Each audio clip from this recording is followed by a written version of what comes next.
Appendix 1 to Agenda 13 and the Appendix to Agenda 14 are exempt. Should Cabinet wish to discuss these appendices, we will need to move into private session on the grounds they are likely to involve the disclosure of exempt information as described in Part 1 of Schedule 12A of the Local Government Act 1972 as amended. Okay. I've no further announcements, no urgent items. I'll draw your attention to item 5, exclusion of public and press, and then I'll draw your attention to members' declaration of interest at item 6. Okay, we'll go on to key decisions. Item 7, Wakefield electric vehicle infrastructure. Jack. Thank you, Denise. I'm really pleased to be able to move this report, which provides an operational approach to enabling and deploying electric charging infrastructure across our district. It will provide confidence for residents, businesses and visitors to our district that electric vehicles are a viable and convenient option, as well as petrol vehicles. Electric vehicles will help decarbonise our transport system and improve local air quality. As the report sets out on page 25, the number of electric vehicles being used in Wakefield has expanded massively in the last decade, and it's more than doubled in the last 2 years, with over 2,000 ULEVs now on the road, and further exponential growth is predicted. While we've already provided some infrastructure across the district working with Wicker on the Levi project and insisted many new housing developments feature some at-home chargers, it's the proper time that this is brought together in a more comprehensive strategy, which is what you have before you today. The full strategy is set at Appendix 1 of the report, and this will see the Council work pragmatically with charge point operators, public and private sector, to identify suitable locations for charge points and also help facilitate investment into these areas. It will also see us develop fast charging hubs to widen the options for the public to charge their vehicles in a manner similar to petrol station forecourts. Wicker are also due to be publishing their own EV strategy later this year, and it's anticipated that ours will closely align with this and be able to take advantage of further Levi funding opportunities, including the 1.5 million Wicker will be receiving shortly in the future. The recommendations are set out at page 15 of the report, with option 1, the adoption of this strategy, being recommended. Thank you. Thank you, Jack. Any comments? Margaret? Yes, thank you, Jack. Jack, could I ask, I've had a query actually, are we looking at making these disabled friendly? There are some difficulties with some of the charging points in relation to accessing for people with disabilities, so are we confident that we will be able to meet the demand for people with disabilities?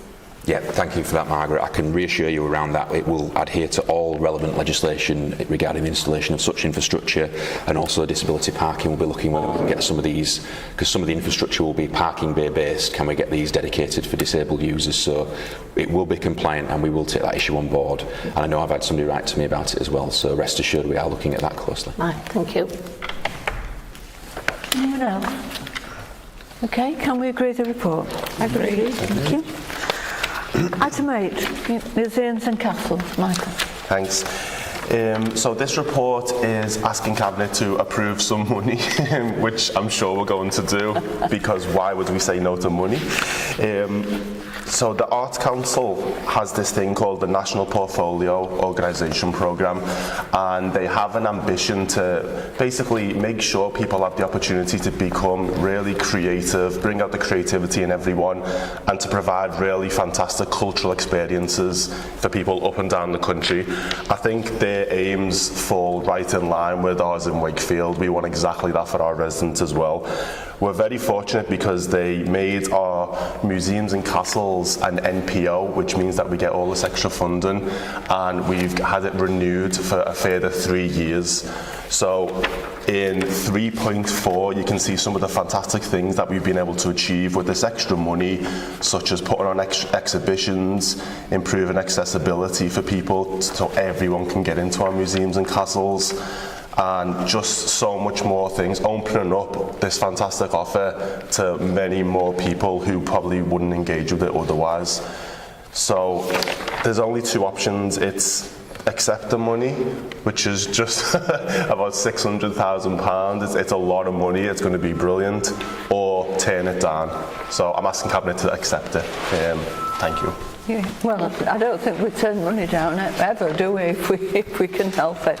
Is everybody happy with that? I think it's great recognition that we're being offered this, so let's bite the hands off and get on with improving things. That's great.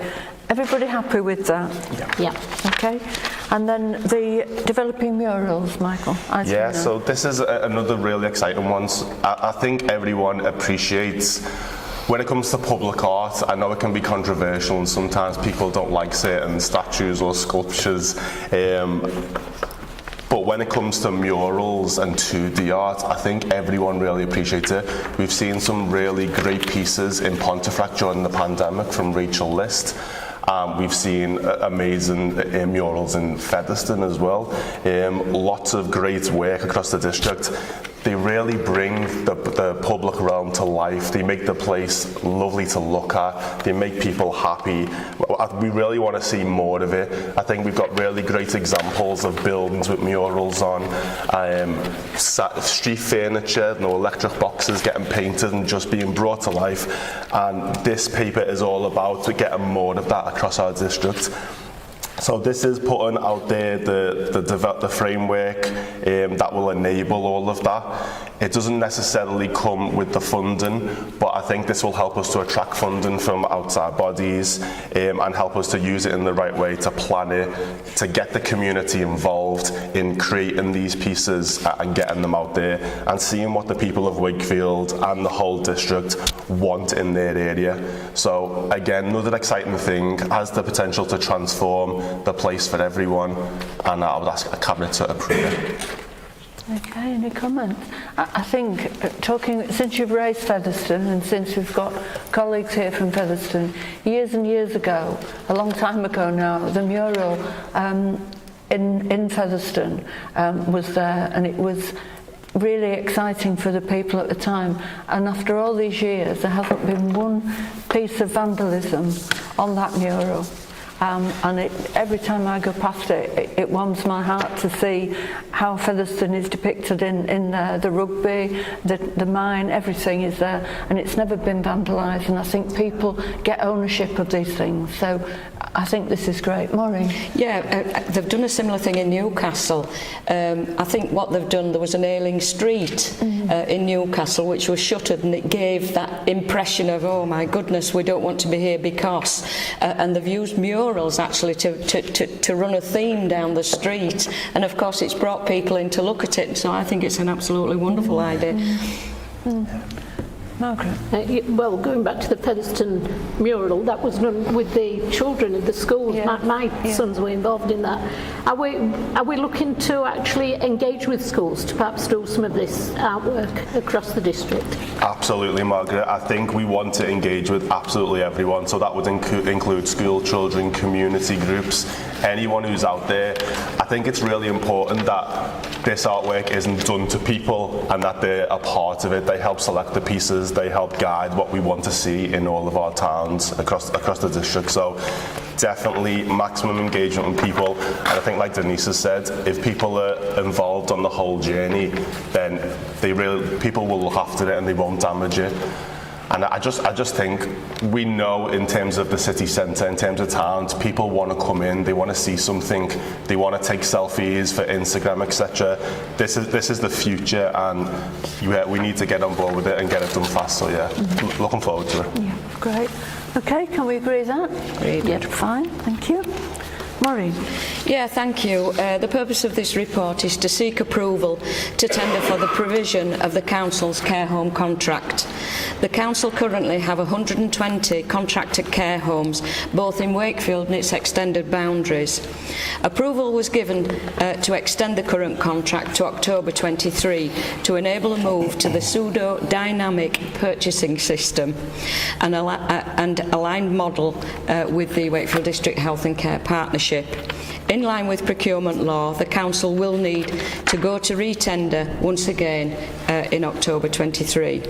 Sufficient time will then be needed to complete the tender process, including evaluation of all those applying.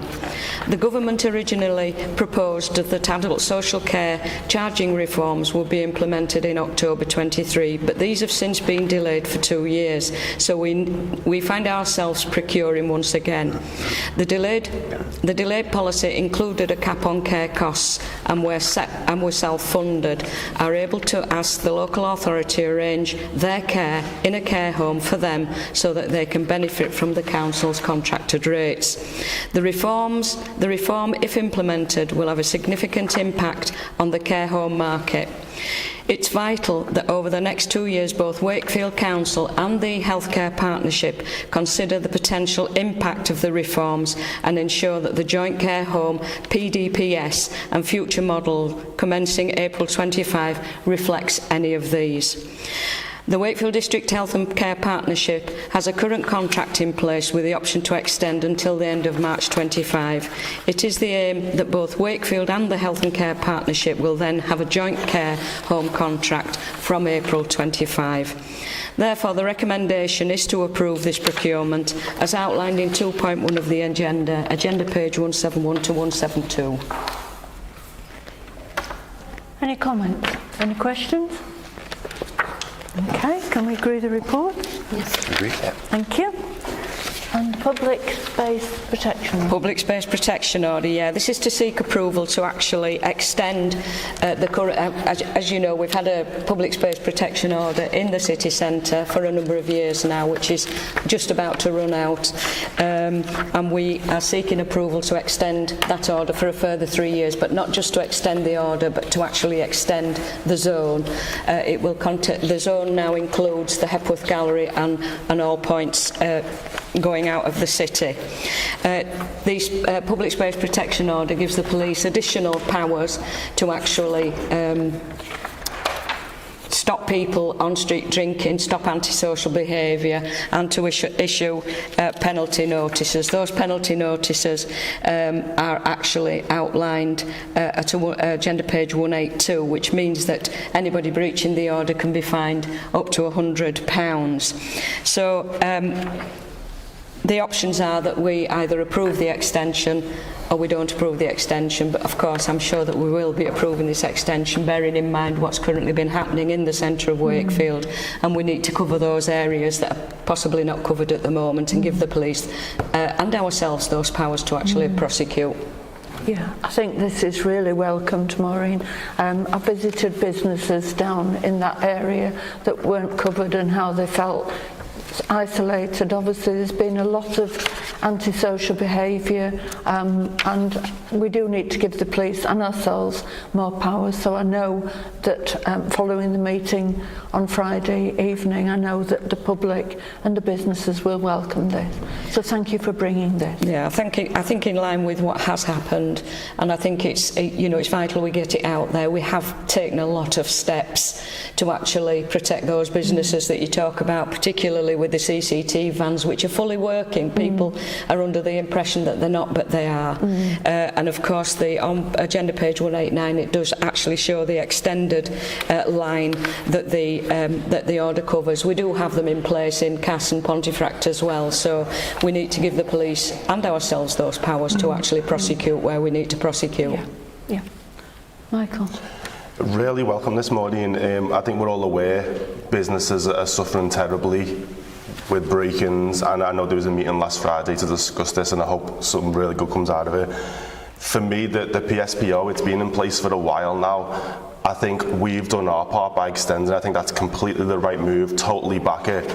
But unless we have the enforcement from the police to go with it, this really isn't worth the paper it's written on. The police have no front desk in this city, have obviously took themselves out. And I don't really see a massive police presence of a day or of an evening in the city centre.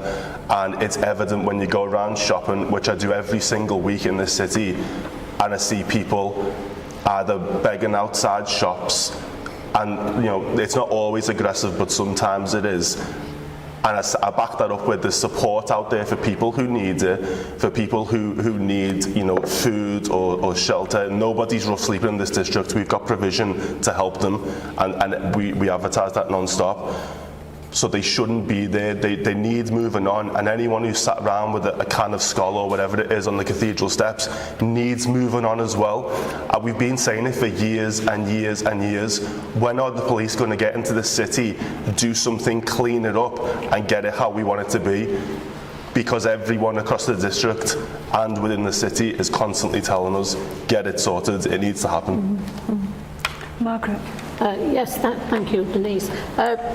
I did attend the meeting, and the business people did raise concerns which this will go some way to address. I welcome it, but we also must remember the residents. I go to a lot of meetings with residents, and they have concerns about antisocial behaviour, about people street drinking, about drugs taking. So I certainly welcome this, Maureen, and I think to extend it as you have done is the right thing to do. I think Michael's absolutely right in some of the things that he said. We can put these things in place, but we need our partners to actually do something about it. Now we've given them the powers and agreed those powers. I think you're absolutely right in what you say. We need our partners to be out there moving people on, taking the drink away, throwing it away, etc. And hopefully, following the meeting that was had last Friday, somebody might now sit up and listen. Well, let's hope so. But thank you, Maureen, for bringing this so quickly.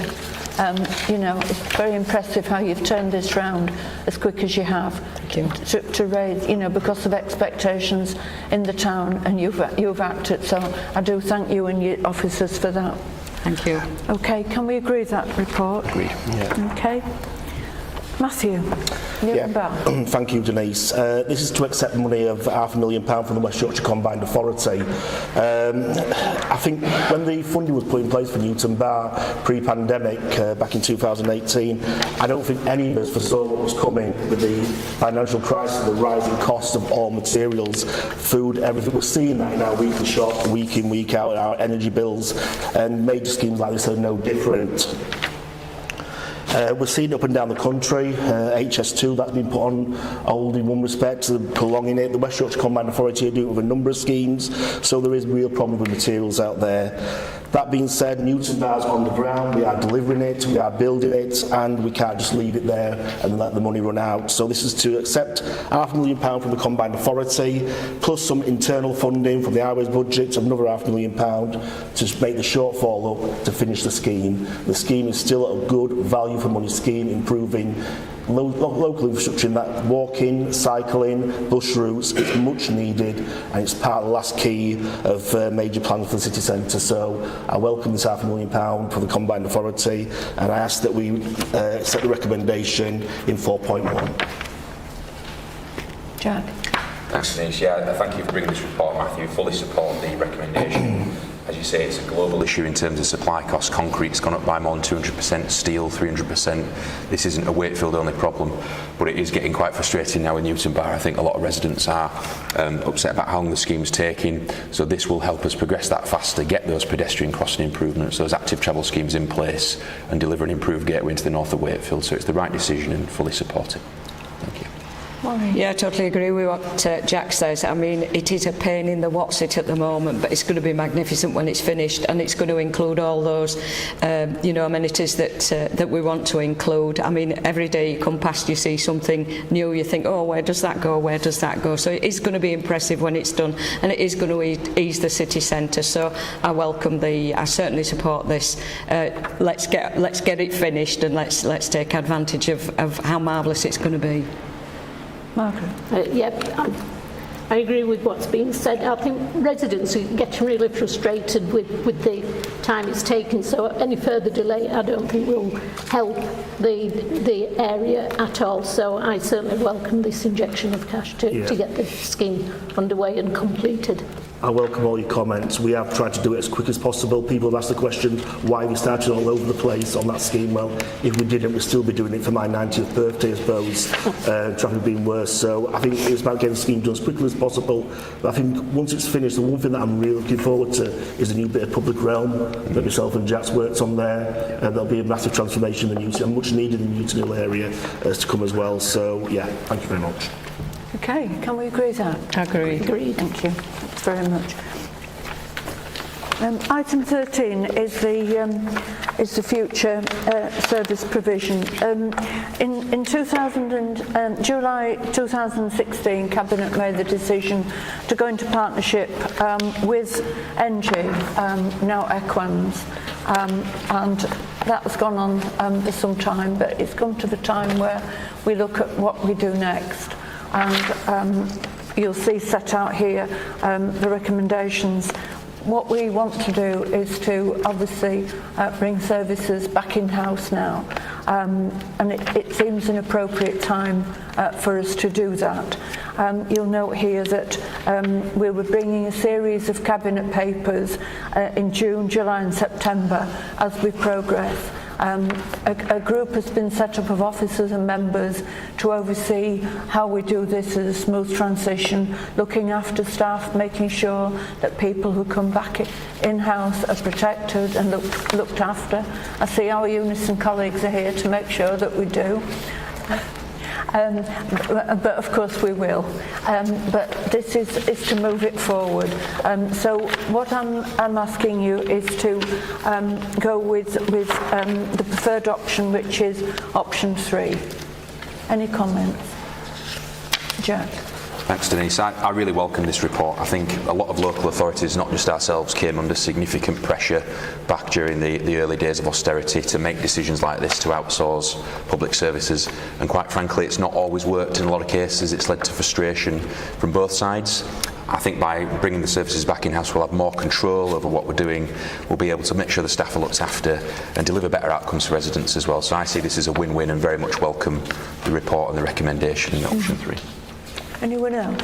I think we all agree. We all that agree. It's the best recommendation. Yes, that's something we want to do. So Yeah. can we agree the recommendation? Agreed. Okay, thanks very much.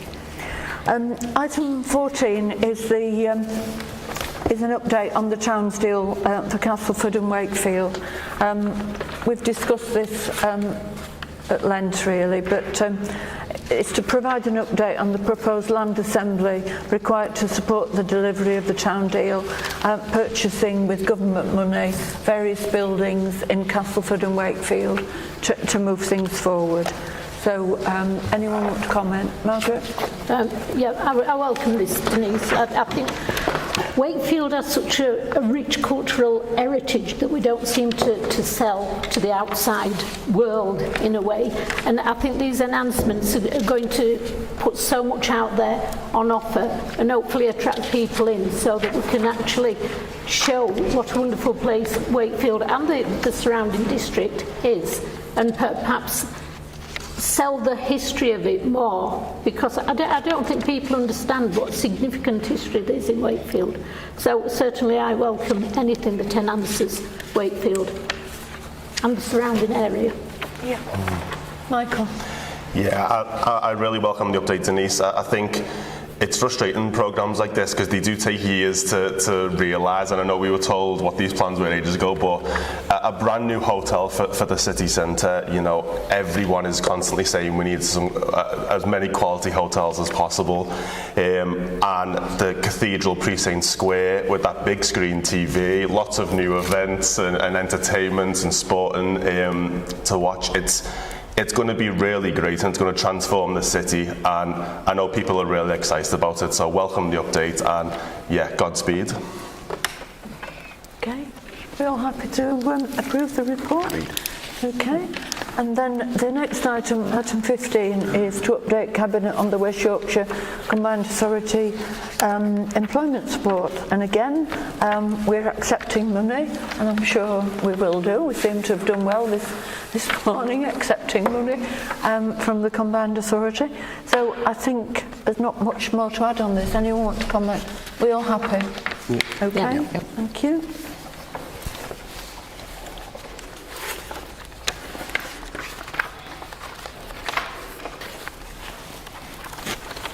And then item Item 16 is the financial health report. This report can be found on agenda pages 267 and 289. Informs Cabinet of the latest position on the revenue budget for the current financial year, which is forecast an overspend of 7.6 million when compared to the budget approved by Council in March 2022.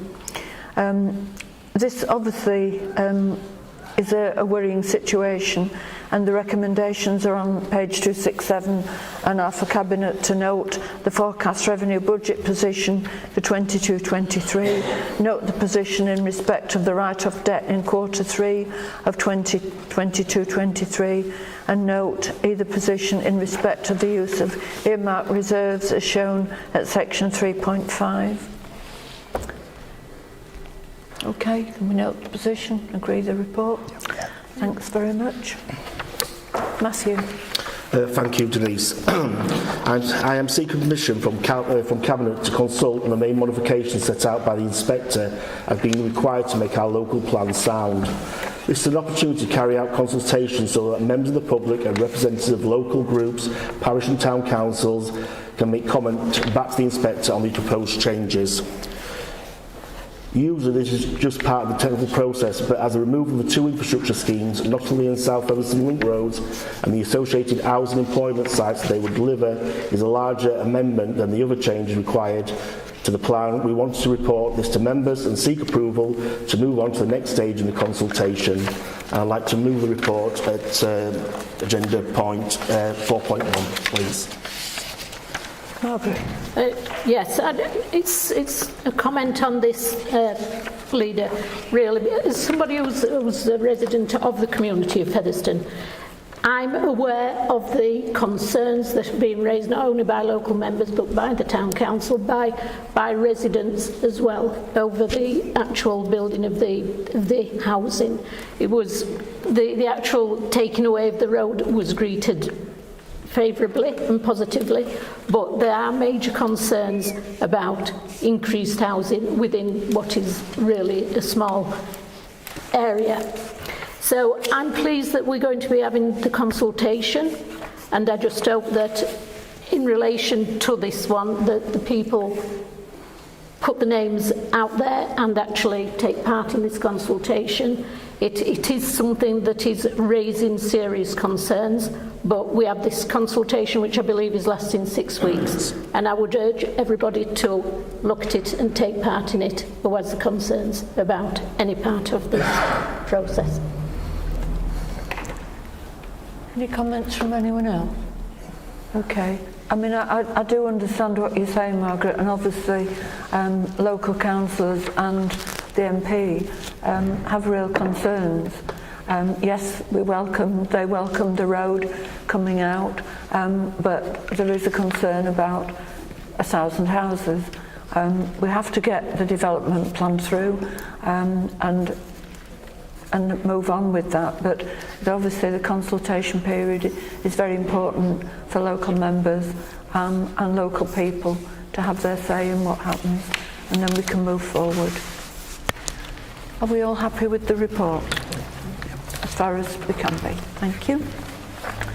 Okay, item 18 obviously would have been Michelle's paper, but she's not able to be here today. So really it's a progress report on the corporate plan, and really I'm delighted that we've got as far as we have with the corporate plan. It's an excellent plan, sets out what the council intend to do, and I move this report. Does anybody want to comment? Are you all happy with that? Yep. Thank you. And then the vital signs report. Again, it was Michelle's report, but what she would have said was that she was pleased to share the Council's second vital signs performance report with us today. The report covers Q3, which is a period of October to December 22, and indicates any significant change on where targets are not being met. I think really the report more or less speaks to itself, but can we agree to support the direction of travel and that progress has been made against the organisation's vital signs indicators and the recommendations included in section 2 of the report? Maureen? Yeah, I mean, I welcome this report. I think it's really inward looking. We're looking at ourselves and we're making ourselves aware. Sometimes the day-to-day work of the council gets lost. And I think it's good that we do have the vital signs report. Plus, it's helping us shape future services, certainly within adult social care, around the discharge from hospital. But this does actually set out, you know, the early warning signs, as it says in 1.3, the demand, the changes we need to make, the performance that we're up against, and our need to know where we need to make those changes. So I actually welcome the report. It's good to read. Some of it makes hard reading sometimes when you think you're doing your best, but yeah, I certainly welcome the recommendations within the report. Okay, anyone else? Can we agree the report? Okay, that concludes the meeting. Thanks very much, everybody.